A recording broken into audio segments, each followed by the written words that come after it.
Assalamualaikum warahmatullahi wabarakatuh. Perkenalkan, nama saya Olisa dari kelas Sosiologi 19A, Fakultas Ilmu Sosial dan Ilmu Politik. Terkait mata kuliah Kepemimpinan dan Etika Sosial, saya akan membahas materi pada pertemuan ke-9 mengenai fenomena krisis kemanusiaan dan peradaban. Dalam konteks ini, saya mengambil salah satu contoh krisis kemanusiaan yang ada di Myanmar pada kasus etnis Rohingya. Krisis kemanusiaan menjadi suatu fenomena sosial yang terjadi dari masa ke masa, yang tidak hanya terjadi di daerah atau negara besar, namun juga daerah atau negara yang terbilang kecil. Walaupun yang kita ketahui, dunia telah memasuki abad ke-21, yang dimana semua peradaban telah terbilang maju dan juga modern. Namun, krisis kemanusiaan tidak pernah luput dalam kehidupan umat manusia.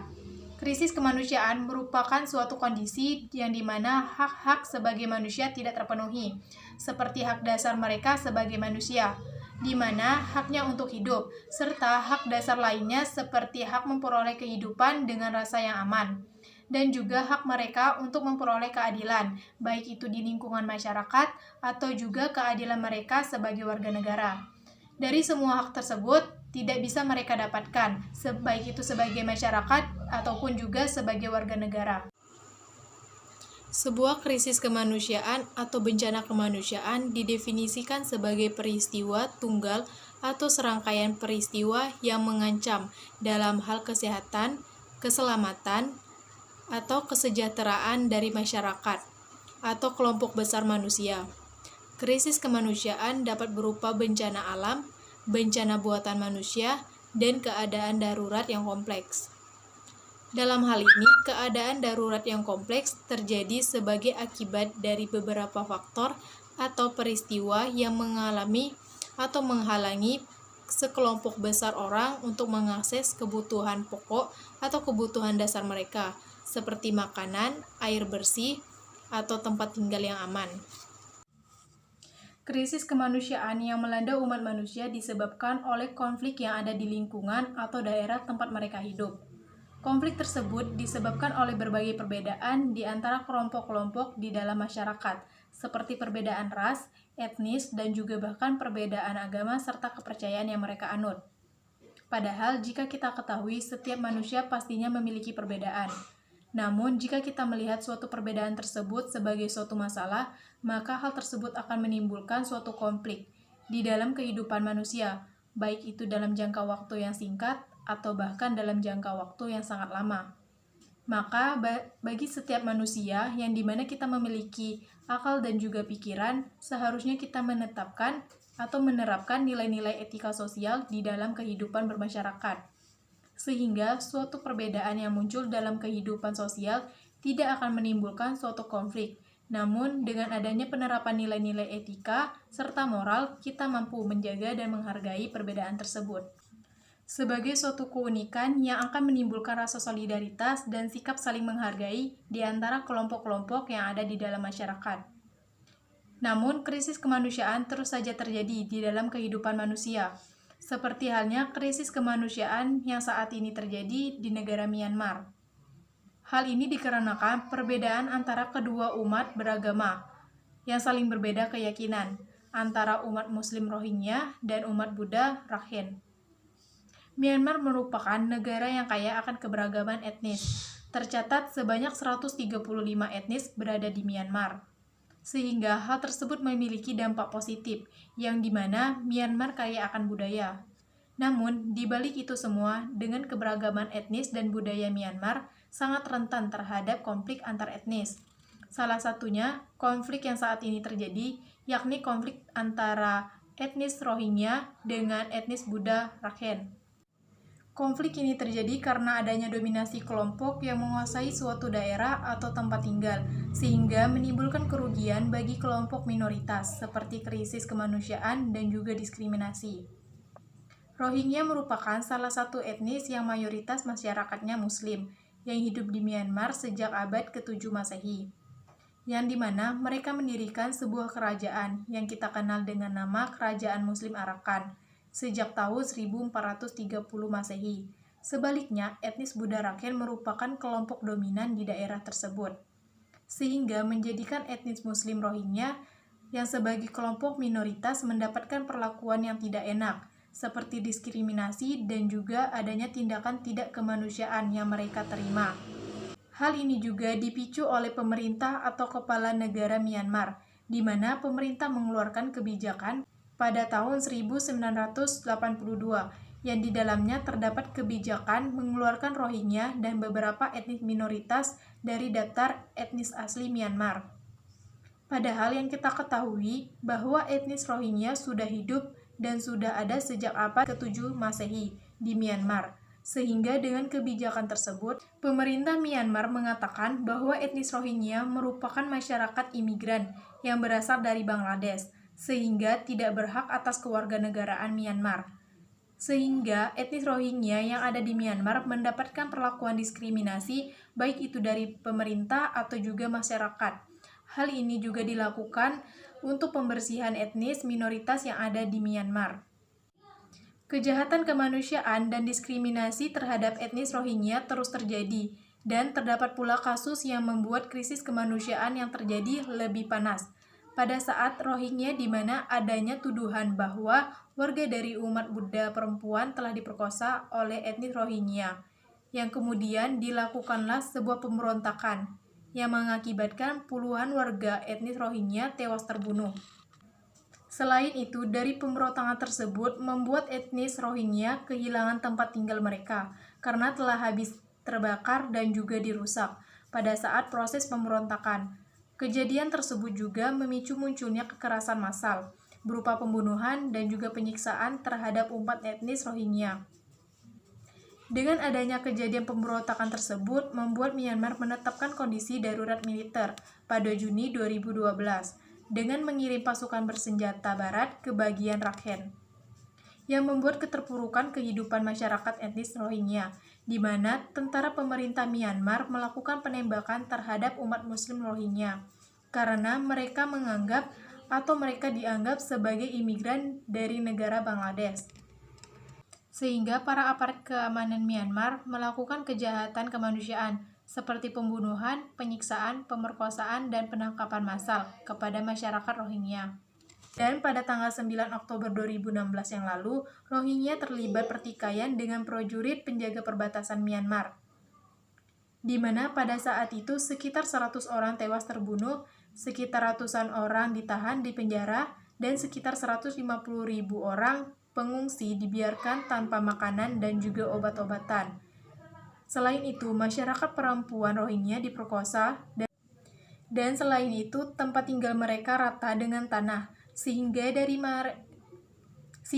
mereka melakukan pelarian diri ke negara-negara terdekat seperti Thailand. Krisis kemanusiaan yang dialami etnis Rohingya akibat pembantaian dan upaya pembersihan etnis yang dilakukan oleh etnis Buddha Rakhine dan pemerintah telah menyebabkan tidak terkendalinya arus keluar orang-orang dari etnis Rohingya dari Myanmar. Sebagian besar warga etnis Rohingya dari Myanmar memutuskan untuk pergi dan meninggalkan Myanmar dan mengungsi ke negara-negara lain dengan harapan akan mendapatkan bantuan kemanusiaan dan kehidupan yang layak. Salah satu negara telah disebutkan tadi, yakni Thailand. Jumlah kedatangan pengungsi Rohingya terus saja bertambah dan meningkat sejak tahun 2012 yang menjadi beban tersendiri bagi Thailand, terutama dalam bidang ekonomi dan sosial. Beban ekonomi ini dapat dilihat dari peningkatan anggaran pengeluaran negara Thailand sejak tahun 2012 hingga 2015 untuk para pengungsi etnis Rohingya. Upaya yang dilakukan oleh Thailand terhadap pengungsi Rohingya dengan melakukan 3 cara. Yang pertama, menyediakan tempat tampungan sementara. Thailand memiliki 9 kamp pengungsian yang dibangun sejak tahun 1984, yang terletak di antara perbatasan Myanmar dan Thailand, yang membuat kamp pengungsian tersebut menjadi tidak layak karena telah berusia. Yang kedua, dengan mengembalikan pengungsi dari etnis Rohingya ke negara asalnya, yaitu Myanmar, yang merupakan prioritas pemerintah Thailand dalam menangani gelombang pengungsi Rohingya pada tahun 2013. Dan langkah yang ketiga, dengan mengupayakan adanya negara ketiga. Namun, upaya yang dilakukan oleh Thailand tidak berjalan secara optimal. Hal ini terus mengalami penambahan masyarakat dari etnis Rohingya yang berasal dari negara Myanmar. Hal ini tidak berjalan optimal karena Myanmar secara tegas menolak untuk bertanggung jawab atas krisis kemanusiaan etnis Rohingya dengan alasan bahwa etnis Rohingya bukanlah anggota masyarakat dari negara Myanmar. Hingga saat ini, pemerintah Myanmar menolak menggunakan kata Rohingya, melainkan menyebutkannya sebagai komunitas Muslim yang ada di Myanmar. Hal tersebut dikarenakan pemerintah negara Myanmar tetap menganggap etnis Muslim Rohingya sebagai imigran ilegal dari Bangladesh. Oleh karena itu, seringkali ditemui etnis Muslim Rohingya menjadi kelompok etnis yang diabaikan hak-haknya sebagai negara Myanmar. Penolakan Myanmar untuk bertanggung jawab penuh atas penyelesaian krisis kemanusiaan etnis Rohingya tersebut merupakan faktor yang mempengaruhi terhambatnya upaya Thailand sebagai bagian dari komunitas internasional untuk mengatasi krisis kemanusiaan pada etnis Rohingya. Pada dasarnya, Myanmar merupakan pihak yang paling menjadi kunci utama keberhasilan dalam upaya penyelesaian krisis kemanusiaan pada etnis Rohingya. Myanmar adalah pihak yang seharusnya melakukan upaya pencegahan dan penanganan krisis kemanusiaan, yang dimana merupakan tanggung jawab Myanmar, karena etnis Rohingya berada di bawah kedaulatan negara Myanmar. Sedangkan Thailand hanyalah sebagai komunitas internasional yang bertanggung jawab mendorong Myanmar untuk melindungi etnis Rohingya dari krisis kemanusiaan. Dari adanya krisis kemanusiaan, pastinya akan berdampak negatif bagi masyarakat yang menjadi korban diskriminasi tersebut.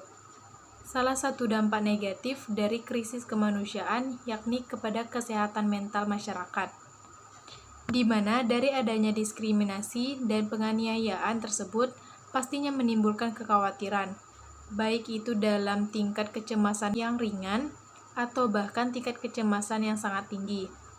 Dari dampak tersebut akan menimbulkan depresi hingga kepada gangguan bipolar.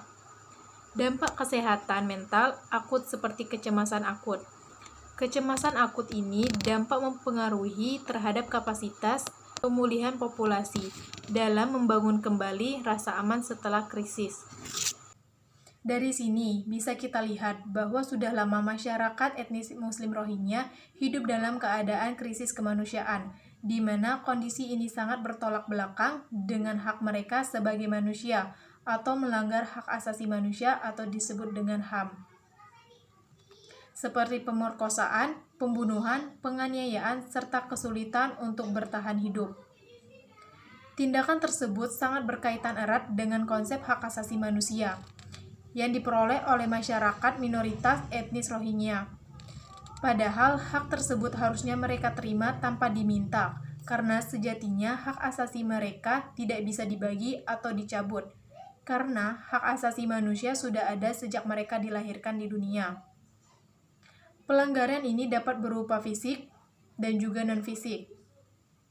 Terkait dengan keadaan dan kondisi etnis Rohingya, bisa dikatakan bahwa masyarakat Rohingya mendapatkan perlakuan pelanggaran hak asasi manusia baik itu fisik dan juga non-fisik, di mana mereka tidak hanya kesulitan untuk mendapatkan hidup yang layak, namun juga mereka tidak mampu untuk memenuhi kebutuhan pokok mereka, di mana mereka bergantung akan bantuan dari masyarakat dan juga bahkan negara lain. Dalam materi krisis kemanusiaan dan peradaban, jika kita kaitkan dengan materi kuliah kepemimpinan dan etika sosial, ini sangatlah berkaitan erat, di mana etika yang kita pahami sebagai suatu ajaran atau pandangan moral tentang perilaku manusia dalam kehidupan bermasyarakat. Etika berasal dari bahasa Yunani yang berasal dari kata ethos yang berarti suatu kehendak atau kebiasaan. Etika bisa dipahami sebagai suatu ajaran tentang baik dan buruknya mengenai suatu perbuatan, sikap, serta tingkah laku kita. Sehingga etika ini juga dipandang sebagai pegangan manusia dalam mengatur tingkah lakunya. Etika juga sangat berkaitan erat dengan tindakan susila dan tidak susila yang dimiliki oleh setiap manusia atau bahkan kelompok. Etika juga terbagi menjadi dua, yaitu etika umum dan etika khusus. Dan etika khusus ini juga terbagi menjadi dua, yaitu etika individual dan etika sosial. Yang keduanya saling berkaitan dengan tingkah laku manusia. Etika individual ini membahas mengenai kewajiban manusia terhadap dirinya sendiri dan terhadap kedudukan mereka sebagai warga negara. Sedangkan etika sosial merupakan kewajiban manusia sebagai anggota masyarakat. Etika sosial menyangkut hubungan manusia dengan manusia lainnya dalam bentuk kelembagaan seperti masyarakat dan juga negara. Etika sosial ini juga berfungsi membuat masyarakat menjadi sadar akan tanggung jawabnya sebagai manusia dalam kehidupan sebagai anggota masyarakat.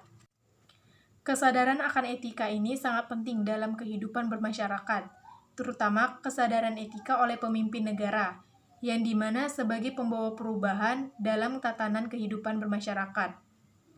Sehingga dengan adanya kesadaran etika oleh para pemimpin negara, maka tidak akan terciptanya suatu kebijakan yang akan membuat kerugian di antara kelompok-kelompok yang ada di dalam masyarakat, yang dimana mereka merasa dirugikan seperti yang dilakukan oleh pemerintah negara Myanmar, yang menimbulkan krisis kemanusiaan dari adanya suatu pengeluaran kebijakan.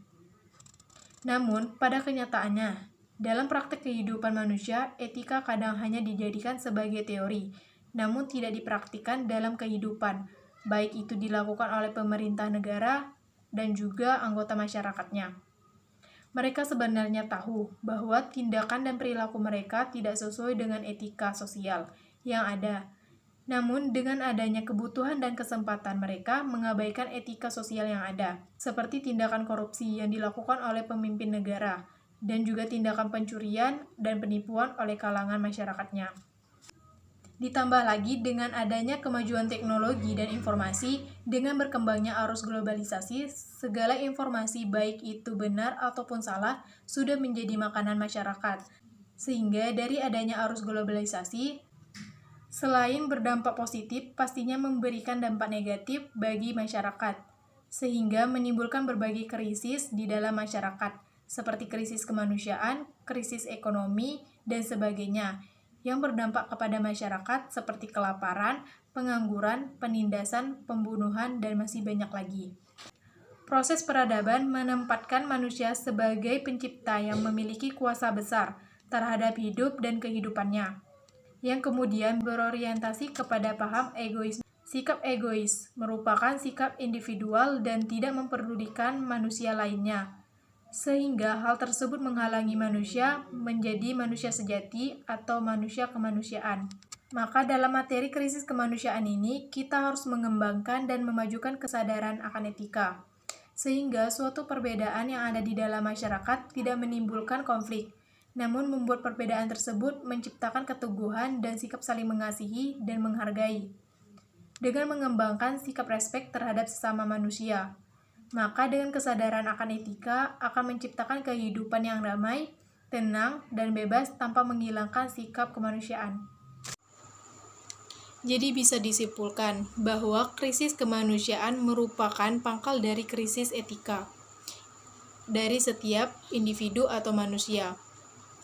Kelangkaan wawasan dan pengetahuan etika mendorong merajalelanya perusakan yang kemudian mengaruh kepada perusakan dunia dan sistem tatanan yang ada di dalamnya. Proses peradaban manusia di berbagai belahan negara di dunia tidak lain adalah masalah etika, yaitu rendahnya kapasitas apresiasi terhadap etika peradaban.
Berikut penjelasan materi mengenai krisis kemanusiaan dan peradaban pada mata kuliah Kepemimpinan dan Etika Sosial pertemuan ke-9.